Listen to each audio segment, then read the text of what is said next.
Learners, let's recall what we did in the first video. To understand tenses, time and again I have been saying that these two things are quite important. First, subject verb agreement. If your subject is singular, if we are talking about one subject, your verb has to be singular.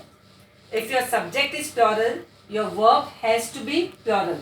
I have told you two methods how to find out that if the subject is singular, what verb should be added. And then verbs. Now let's focus on verbs.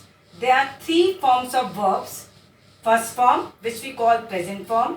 Second form, which we call the past form. Third form, which we call past participle, not the future form. Most of the students, they are always confused that third form is the future form. No, it is past participle.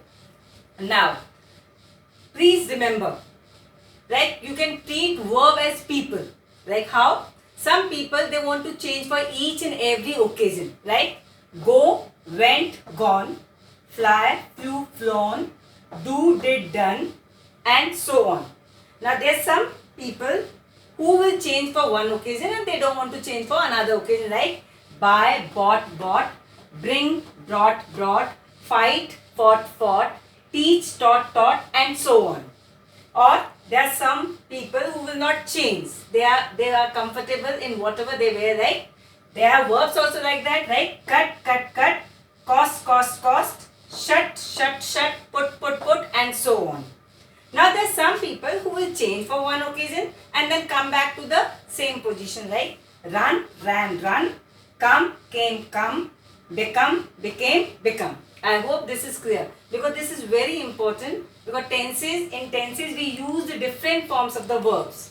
For each tense we have different form, which we will discuss later on. Now, there are three kinds of, I am repeating, there are three kinds of tenses: present, past, future. They are further divided into simple. So, it becomes simple present, present continuous, present perfect continuous, simple past, past continuous, past perfect continuous, simple future, future continuous, future perfect continuous. Now let's study each tense one by one. Let's begin with present tense.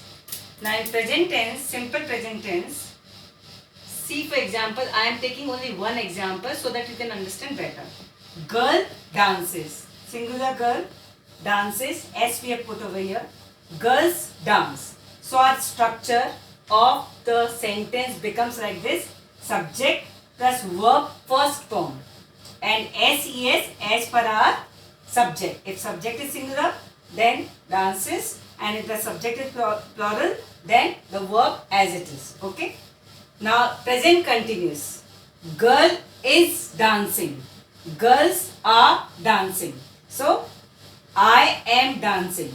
So you can see what is the structure: subject plus helping verb, which are is, am, are. In my previous video I told you that all these helping verbs, they are derived from be.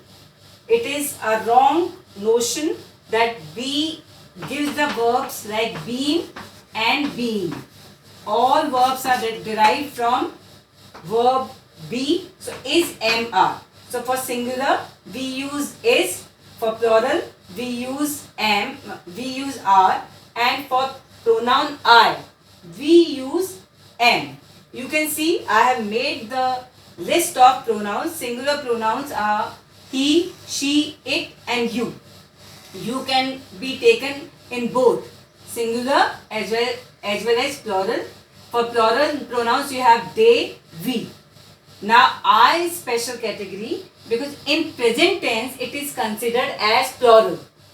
Okay? If somebody asks you a question, have you done your work? You say I have done my homework. But in past tense it is used in singular, because if you use I with were, it becomes an imaginary situation. Like if I were a robot, I would help the doctors. Okay, so this is the list. So that's why I have written I special category. So I am always special. So with I use pronoun am. So our structure becomes subject plus helping verb is, am, are. Now, if the students have or the learners have confusion over here, I have come up with a simple solution. In is, how many letters are there? 2. In R, how many letters are there? 3. A-R-E-I-S is 2 R 3. So, is will be used for singular and R will be used for plural. And I am special, so pronoun am is used for plural. Okay. Now, present perfect. Present perfect means at this time your action, your work is finished. Okay. So, here girl has danced, girls have danced. So, our structure comes to be subject plus helping verb, that are has and have plus verb third form. Please remember, in the perfect tense of all the tenses, the verb will be used in the third form. Okay. So, the structure has already clear. Now, again you can come up with the same method. In has, H-A-S, there are 3 letters. In have, there are 4 letters. So, has is used for singular subject and have, it is used for plural subject. And I have already told you, with I, we will be using it, have, the plural. Now, present perfect continuous. In present perfect continuous, now here it is a combination of perfect as well as continuous. So, what do? We take the helping verbs from perfect and we take the main verb from continuous. But since it means your some work is completed and your some work is still continuing in progress. So, here the sentence becomes, girl has been dancing, girls have been dancing. So, the structure comes like subject plus helping verb, has, have plus been, and in continuous verb plus ing. Please make sure that you add ing to the first form only. Like we say, write, writing. We never say wroting. Okay. Do, doing. We never say diding. Okay. Is it clear? Now, these are the simple sentences. Now, what about negative and interrogative? Interrogative, where we have the question mark. For that, simple, that you bring forth your helping verb before the subject. So, what does it become? Is girl dancing and put a question mark. Now, here again, are girls dancing? Question mark. You will, of course, you will be a bit confused. What about simple present? I'll come to it later on. In present perfect, in all other tenses, we are having the helping verb. So, you have to just bring forth your helping verb before the subject. Has girl danced? Have girls danced? Here, has girl been dancing? Question mark. Have girls been dancing? Question mark. And for negative, you just insert not after the helping verb in the assertive sentence. So, it becomes girl is not dancing, girls are not dancing. Purposely, I have taken only one sentence, so it becomes very clear for you all. Now, here, girl has not danced, girls have not danced. Girl has not been dancing, girls have not been dancing. Now, let's focus on this. Now, there is no helping verb. So, the helping verbs are does and do. Okay, but here the exception to our rule, that if the letters are less, then we will have for singular, and if the letters are more, then we will have for plural subject. Now, here does is for the singular, but the moment you use does in your sentence for singular subject, your verb comes in the plural form. How? Like your sentence was, girl dances.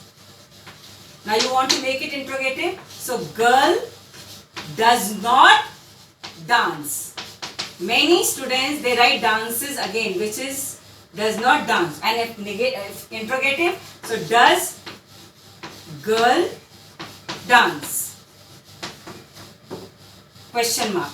For do is for plural. Here, girls do not dance, or do girls dance? Question mark. Now, I will explain it again with a sentence. The sentence is, does girl do her work? Now, is the sentence correct? Yes, it is correct. Why? Because does here has been used as helping verb and do here has been used as main verb. Okay? Now, do girls do her work? Is it do their work? Yes, it is also correct because do again here is the helping verb and do here is the main verb. I hope this present tense is clear to you. Now to learn more about tenses, past tense and future tense, more videos are on the way. If you have any problem, अगर ये tense समझने में कहीं कोई problem आई है तो comment कीजिए, आपकी प्रॉब्लम सॉर्ट आउट हो जाएगी अगली वीडियो में. And stay connected, subscribe so that आपको पता रहे कि कहाँ आपकी समझने में प्रॉब्लम आ रही है और आप हमें कमेंट करिए.